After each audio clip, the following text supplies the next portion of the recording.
Good afternoon, and thank you for joining us for our second annual Sexual Assault Awareness Month luncheon. My name is Missy Mail. I use she, her pronouns, and I'm one of the co-executive directors at RCC. If you came to last year's luncheon, you know we use this as an opportunity to educate the community about the work that we do and the very important topic of sexual violence. RCC staff came together months ago to explore potential themes for this month. And there was one common thread that kept kind of coming up in the ideas that was mentioned.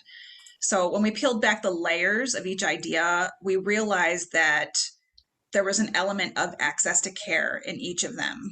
So we've spent the past 28 days educating the community about barriers to access to care or different things about that, with activities like providing safer sex kits at UW. We had a live streamed Black Survivor panel. Our Game Changers did some education with school staff and administrators. And we've done lots of other things. So today, we're going to reimagine collective access to care with a fabulous panel of experts. And then we're going to do a really cool, or actually we're not going to do it. We're going to have a performance from Swing State Aerialists. And then last but not least, we are going to present awards to three very, very deserving community leaders. Because we have a really awesome panel, I don't want to take up too much time with this introduction. I'm going to have some time at the end to talk to you. So right now, I want to pass the camera over to RCC's very incredible multicultural advocate and outreach specialist, Tina Wilder, who will be moderating today's keynote panel. Tina. Hi, everyone. So yes, my name is Tina. I'm the multicultural specialist here at RCC. I'm going to be introducing our panelists, and then we're going to get the show running. So first panelist is Bo. Bo is a social artist, full spectrum care worker, and educator with a practice rooted in the queer art of care. As a trans disabled artist, Bo is intrigued by collective care, mutual aid, and conversations as pathways towards empowered future building. They are the hosts of the forthcoming podcast, Care Tactics, a counselor of the after abortion support text line, Exhale, and a co-editor of the zine Assembled with Care. Kim Fabula, a participatory installation concerned with kinship, complicity, and absence, runs at the James Watrous Gallery this April 15, June 22nd, 2022. Learn more about Bo's birth work at www.bo.care and their social art practice at www.bo.studio, or participate in their weekly care products on Instagram at MXBOREALIS. Our second panelist is Fanya. Fanya started her career in finance, but come to recognize her passion was to advocate for underrepresented and vulnerable communities. She wanted to make a difference in the Latino community and began by volunteering with the UNIDOS Board of Directors for 6 years. In 2019, she joined the UNIDOS staff, working as a sexual assault advocate. In her free time, she enjoys spending time with her children, family, and friends. She also has a creative side and enjoys arts and craft projects. In addition to working with and advocating for others, Fanya is a huge advocate for self-care as she realizes the importance of being able to bring your whole self to your ventures. She values the importance of mental health awareness and positive affirmations to stay centered and ready for her work and leisure time. Yep. And then our last panelist is Imbo.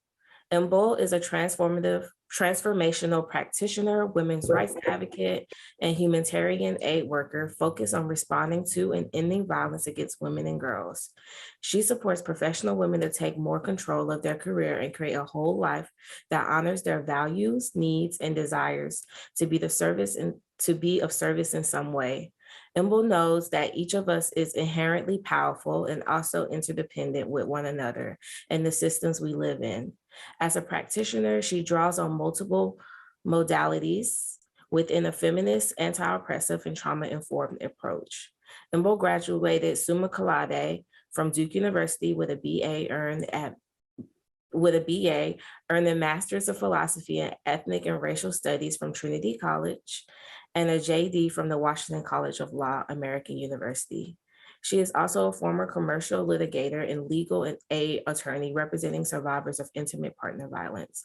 Learn more about Imbo and offerings and signs up for her occasional newsletter at www.imbo, and I may pronounce this wrong, sansani.com,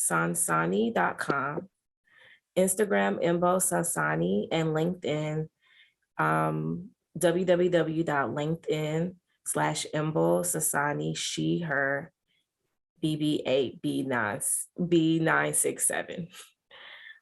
So thank you everyone for listening in to who our amazing panelists are today. Today, we're gonna be talking about reimagining collective access to care. And we can get the ball running with our first question. And is there anything any of our panelists want to add with introductions before we get started? No? Okay, good. So the first question is, can each of you talk about some of the barriers that survivors face in accessing care? I'll start. Thanks everyone for being here first. And I work, again, per my bio, I work with the Latinx community. And a lot of the barriers there are mainly language. The resources in their area might be there, but they might not have the language access. Also, for the group that I work with, a lot of them are immigrants, so their immigration status is a big factor, which they're fearful. And also just as survivors, they might feel ashamed, just feeling judged or anything like that. So those are some of the big barriers that I see within the group of people that I work with. And I'm sure it's for a lot of others. I can jump in. Two big things come to mind for me. First, I'd say there is a system mismatch between survivors' needs and the relevance of the care that we tend to receive within systems that are inherently violent. So systems of social services, policing, court systems, and especially healthcare systems, make it difficult for certain folks to have their pain be believed, let alone, sort of be free of risk within caregiving systems. So, for example, for many disabled folks, trans people, people of color, and from my own perspective as a trans disabled person, it really just takes one incident or the threat of a violent interaction to lose trust or like truly harm someone in a supposedly caring system. And the difficult part about that it's not usually just one incident, but a pattern of violence that really makes it hard for people to continue to access care into the future.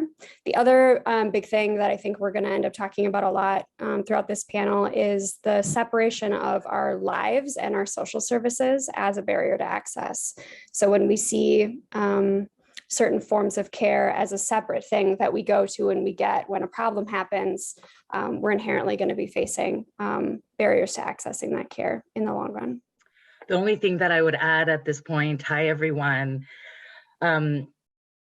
is really that it's about the more we're outside who the system is best set up to serve, the harder it is to access care. So the more that there's a difference from the stereotypical normal or like the English speaking white man, to be really explicit, who's cisgendered, who's neurotypical, all the administration, the having to prove yourself, not being believed, being blamed, being shamed, the stigma adds up to huge barriers. And can you all speak on what we mean when we say access and when we say care?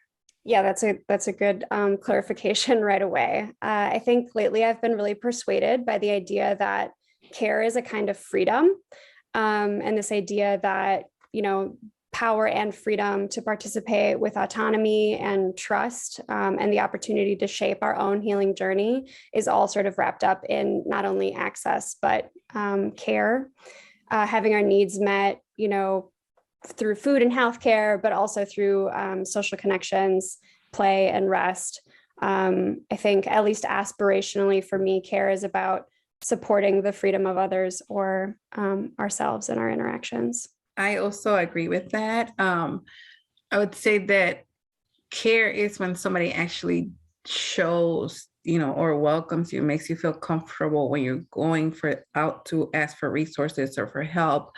It is very important that you care instead of just say, oh, here you go, like you deal with the rest. You have to have that caring, like personality, or that group or team, clinic, whatever it is that you're going to for any type of resource. You do have to, even though it might be there, you might not feel like they care for you. You might not feel that they're treating you the same as some other person. So having access doesn't mean that, you're able to just go and deal with the issue. It is that person or that team that's going to be there to actually take you from step one to to the end of your goals. So that is the difference to me.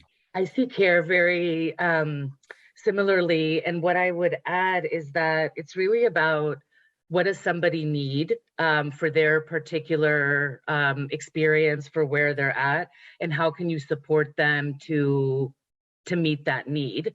And so that there's an element of choice and also of empowerment, that if we're trusting survivors, if we're trusting the person who is coming to us for care as an individual or as an agency, trusting that they know also how to take care of themselves. So it's not just about caring for them, but supporting them to care for themselves and to have agency in how care is delivered.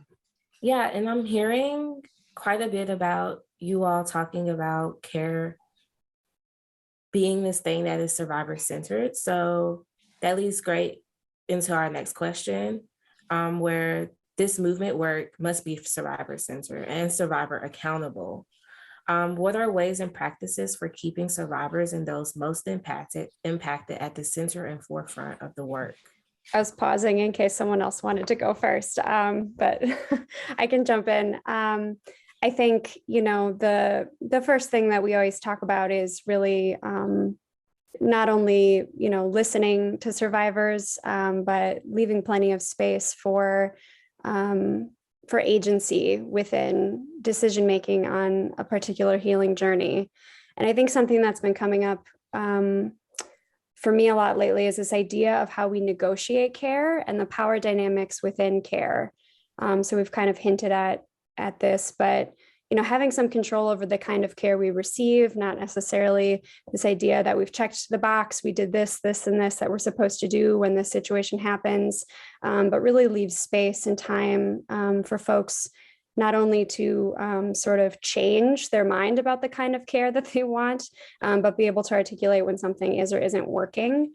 So I think that's just another version of sort of how we listen, and the difference between becoming an advocate or being in solidarity with survivors and being a hero or a savior, to not necessarily be sort of just responding to a need and trying to solve a problem, but really leave room for the complexity of, some of the things that we're talking about in her healing journeys. Can you talk a little bit about, or just anyone, can you talk a little bit about what separates you from being in solidarity versus being a savior? Just because you brought it up, and I want to make sure there's clarification for the audience. Yeah, I think it's about sort of being in community year round with one another, sort of being in similar struggle, whose needs we care about because they are also our needs. I think a lot of the things that we're trying to talk about today sort of feed into each other, but the difference between self-care and collective care, the difference between self-sufficiency and communal sufficiency. And I think, we're going to be talking a little bit about sort of institutional power and the kind of inherent dynamic that is created in nonprofit structures, with everything from, a mission statement to assessments that need to happen within spaces where I think that it's sort of difficult to, unless you're being very explicit, to sort of overcome this notion of a service being delivered and therefore some kind of heroicism happening on behalf of someone else. And so again, I think the difference really comes down to how we live together alongside each other and are experiencing, these challenges and joys together as one and the same, essentially. Yeah, I think that there's so many, one of the, in white supremacy teaches us that the people who should have power and make decisions, and what is of value is what can be proved, what can be assessed, empirical data.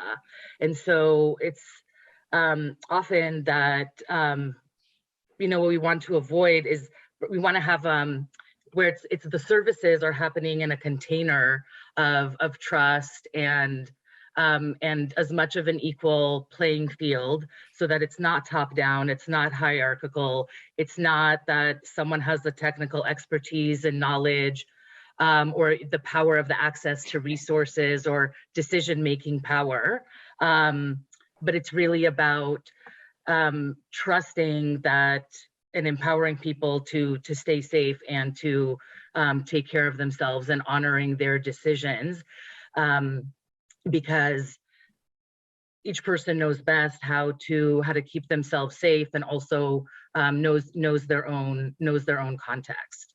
So it's always like leaving space for that, and then the process or relationship of negotiating, offering, accepting care can be healing and generative in itself. Yeah, for me, when we talk about the being survivor-centered is giving them, it's like handing the mic to the expert, because they are the ones that know what they need, what they want, what they've been through. Like we are here kind of just, there for them to feel comfortable coming out with whatever it is that's going on, but also like not leaving them alone. At the end, we are the ones that need them for us to keep going, like to speak out for them if they're not able to talk. So again, listening to them is one of the main things we have to do.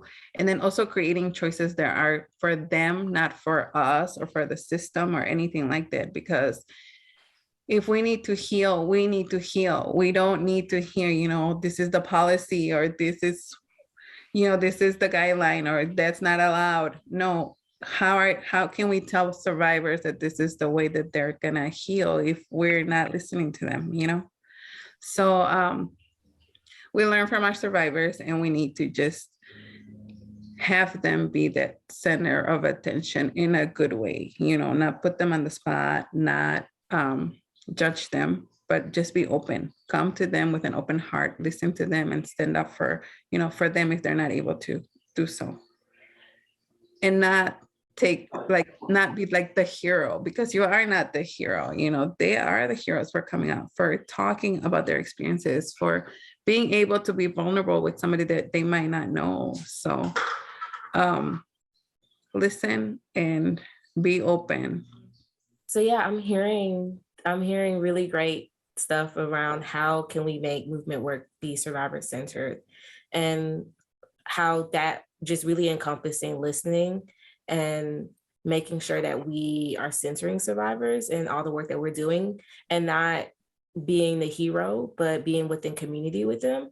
But that may be a struggle a little bit with institutions, just because we know institutions inherently have a history of sometimes not being survivor-centered. And so I wonder, what are the limits of institutions and organization-based care? I'm going to jump in right away because I think right at the end there, Fanya was also kind of pointing to this notion of expertise again.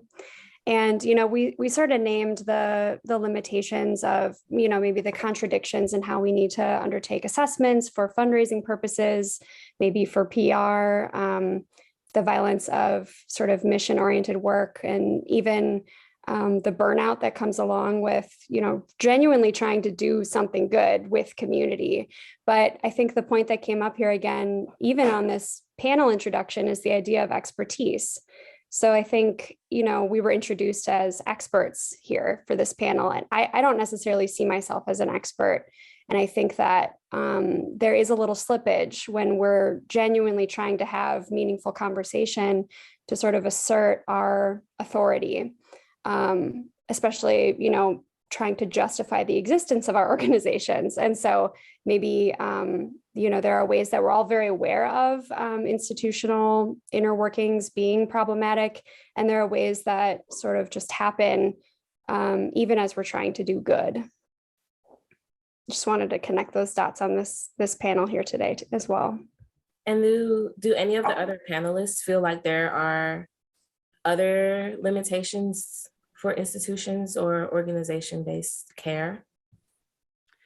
I think this is something that someone spoke to when we started, is that there's such a divide between like the institution and the community, and that it's not so, what are the ways, like, I saw that RCC, like on the website, is also committed to providing support to the family or like some community members of survivors. So, what are the ways to help to bridge this divide, especially because there has developed, either like there's distrust or lack of knowledge around, am I going to be forced to go to the police? Am I going to endanger my my status here? Will other people find out? So how can we, from wherever the institution is, the organization, how can there be kind of like more of a dynamic relationship or exchange or support or participation with the community? How do we make it more of the community that it is intended to serve?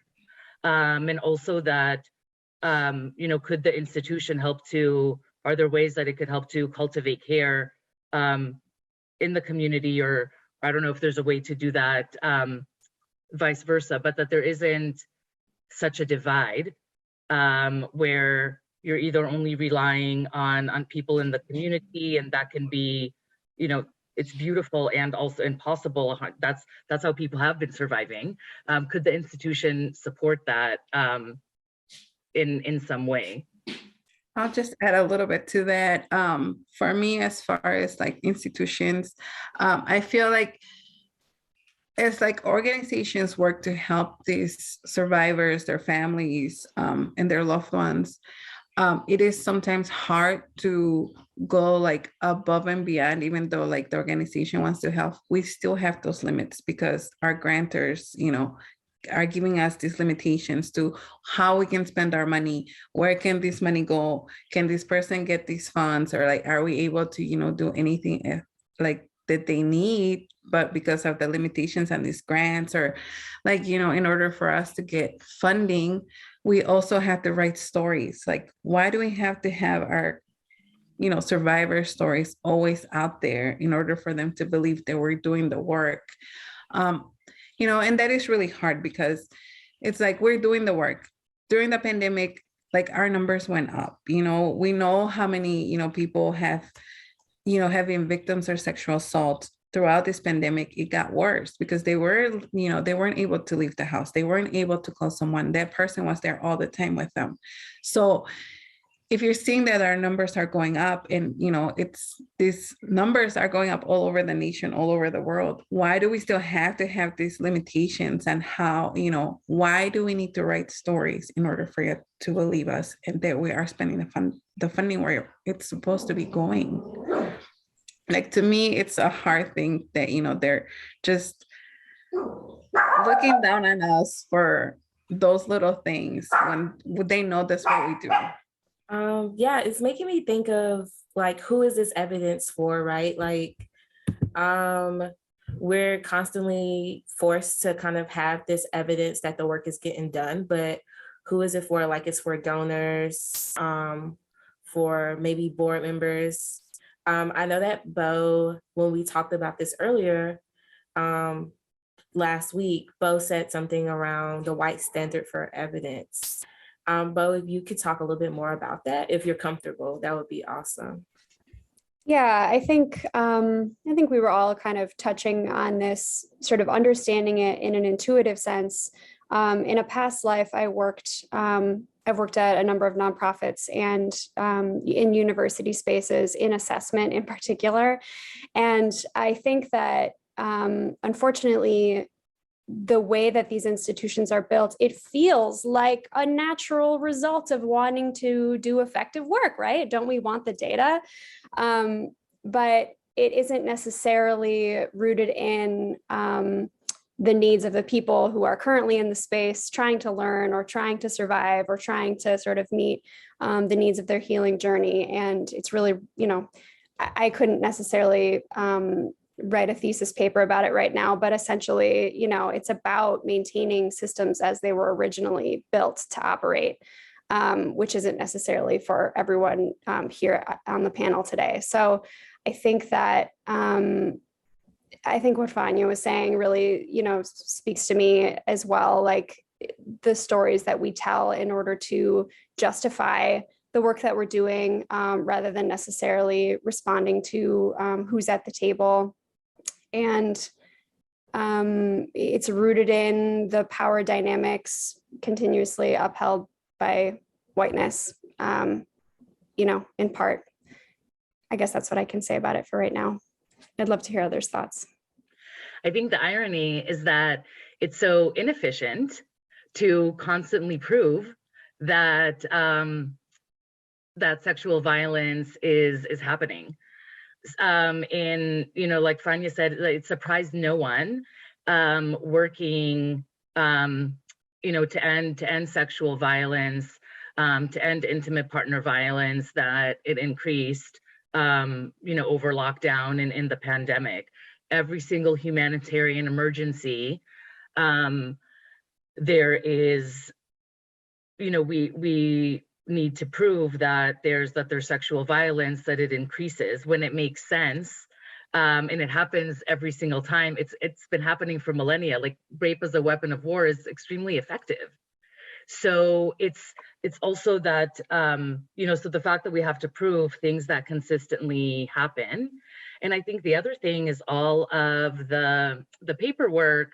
You give someone a little bit of money, so then they have to sign for $200 for, and it's all of the paperwork and all of the proving that they are deserving of that care. First of all, it's infantilizing. It's totally disempowering. It's not a good use of anyone's time, and it completely undermines the fact that we trust someone to use that money in the best way that they need. And then we're all spending time on forms. That's not efficient. Can y'all talk a little bit about,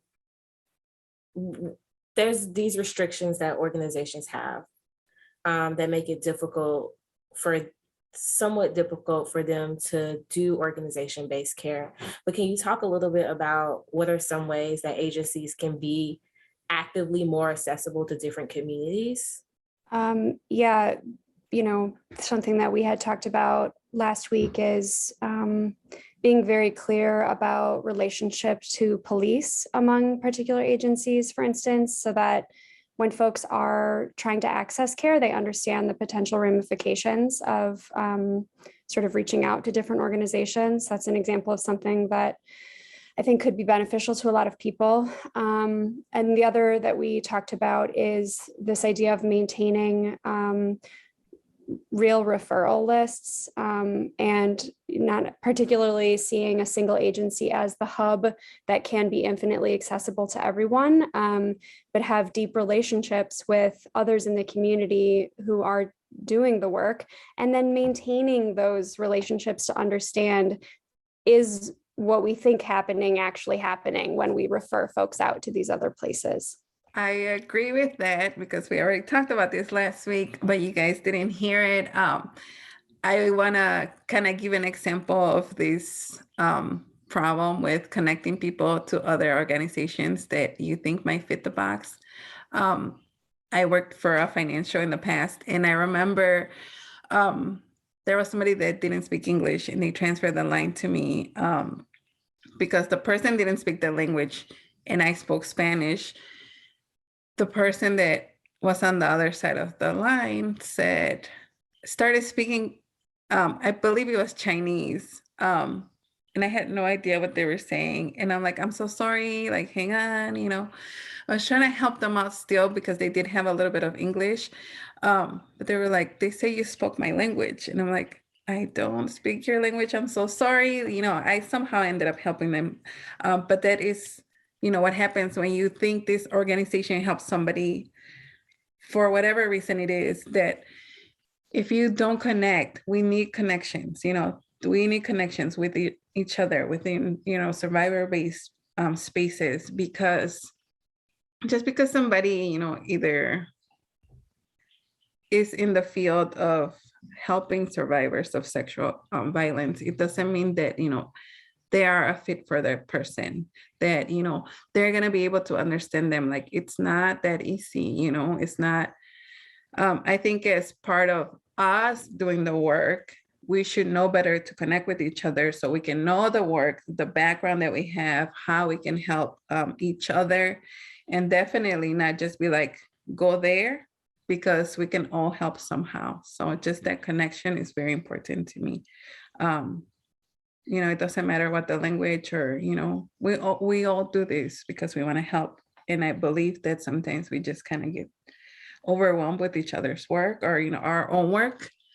But that connection definitely helps not only the survivors, but our organizations to grow and learn from each other. I'd like to add that this makes me think that what's going to make our work more, one of the things that will make our work more accessible, that will hopefully inspire survivors to seek care, is the quality of the services. And in this realm, so much working on gender-based violence, on sexual violence, so much of the quality of care is based on how the staff are treated, how many staff we have, the care that how the staff are cared for. Because if we're providing, if we're resourced as staff and we're providing quality care, then the next time there's something in the community, and say, oh, I can trust this place. When so-and-so went there, they really took care of her. She felt safe there.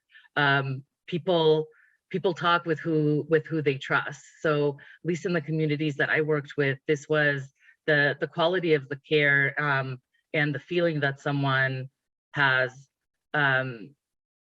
speaks a lot to their capacity to receive the care, and also is dependent on what the staff is able to give.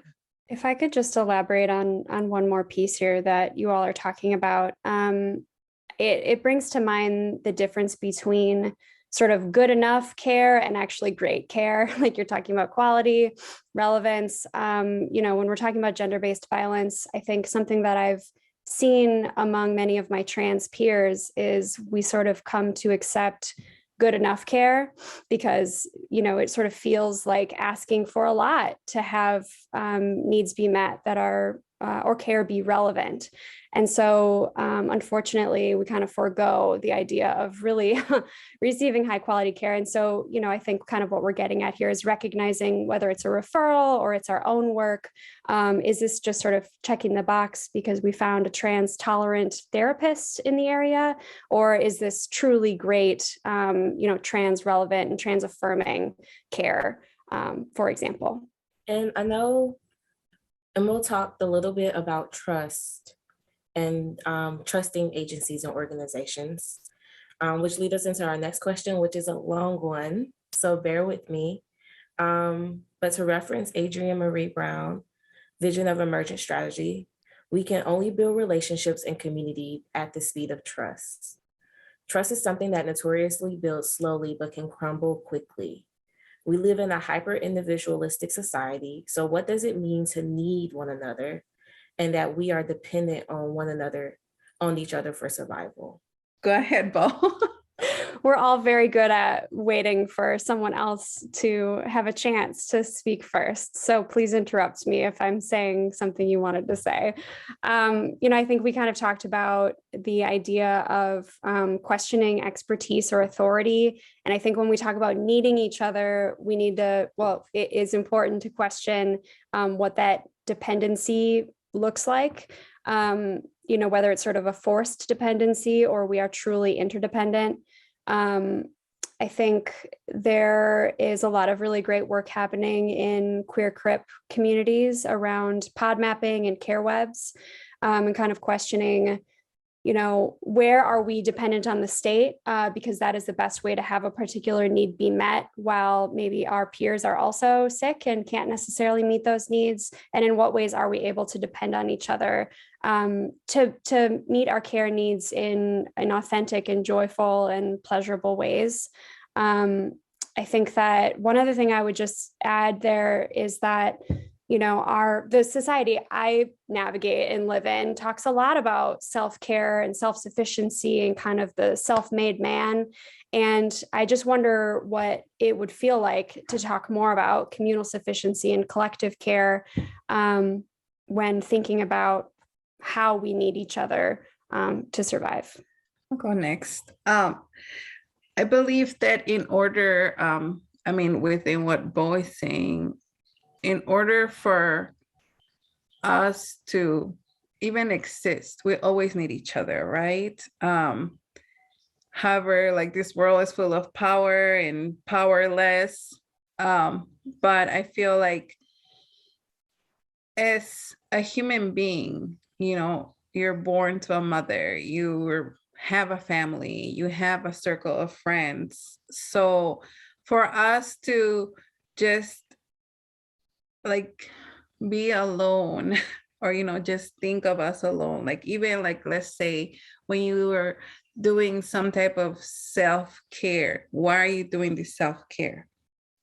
Not only to better yourself or feel good or, de-stress, because the way we act, the way we live, it's going to impact someone along our path. It's like a little ripple effect. The better one person is, the better the community will be. So in order for us, we do need each other. We do to survive and to just kind of like, in a perfect world, living harmony. But we do need that strength also, because if you don't have that strength from others, you yourself, like let's put it how, whenever you're like not feeling good, what do? You go to a friend or you make a call or you make a text, you do anything to just kind of like get the little hint to kind of turn that ball back on and be like, okay, let's be productive. But you always need that love, caring, or, even like expert words from someone else for you to just keep going. So as for survivors, it's the same thing, they might need that service, but we also need, we need them because we want them to be good. We want people to thrive. So I believe that you cannot just be all alone in one place and not be able to need that care from someone else, and for you to grow, not just alone, but as a community, like Bo said. This is our last question, but before we take questions from everyone, but thinking about community and the communal spaces that we make, what are some ways that we can incorporate both joy and grief in our communal spaces? I have an idea.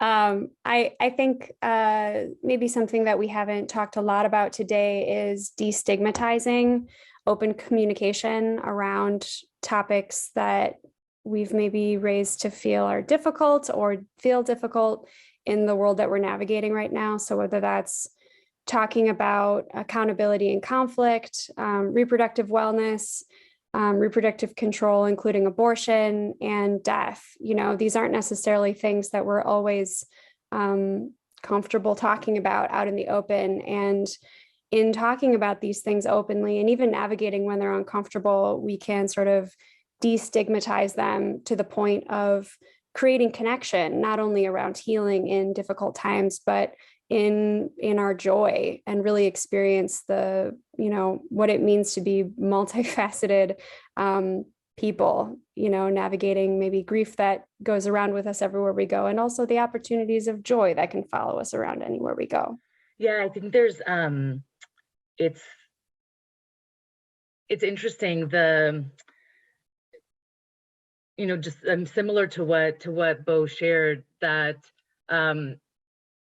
you know, to know joy is also to know grief, because there's some sort of like relativity or relationship, and that often when we have joy, it's because like you know, so it's like there's joy, and underneath the joy there's grief, and grief underneath that joy, and there's such an interrelationship, and that it doesn't need to be. I think we see this in so many different places where we need more space for nuance and for complexity, and to be able to make space for, to allow, to hold joy and grief and whatever else on the spectrum, without having it needing to look a certain way. Because I think so much of what we're seeing right now is a suppression or repression of a lot of sadness, of a lot of rage, and then it comes out sideways. So really allowing the space for that, and building our own capacity to be able to be with different emotions and experiences, especially if we're providing care, but and also as in community or institutionally. There was one more example I wanted to share, and I apologize if I'm cutting in, as an example of the kind of narratives that we tell in the world.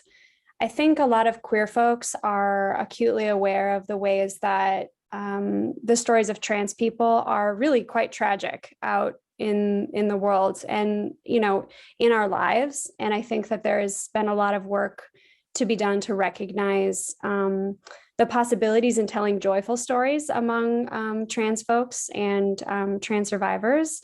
And so when we recognize, yes, the hardships and also the tremendous you know, skills and resourcefulness and creativity and possibility among our communities, we have a better chance of seeing more joyful futures for all of us. So I just wanted to share that particular example. One last thing too, with that, you know, it's like how these grants that we write to get funding, we always have to write a sob story, but that's not what identifies, you know, our people. Like, you know, just because they are survivors, it doesn't mean that there is no joy in their life. You know, just because they went through a horrible incident, it doesn't mean that there is no, you know, light at the end of the tunnel. They are, you know, they are people. They are, you know, just like anyone else. There is grievance, but there's also, you know, a lot of joy, a lot of love, you know. So it's good to, bring the bad with the good, but there's always, I believe there's always good that comes out, or, joy that we can celebrate with our survivors.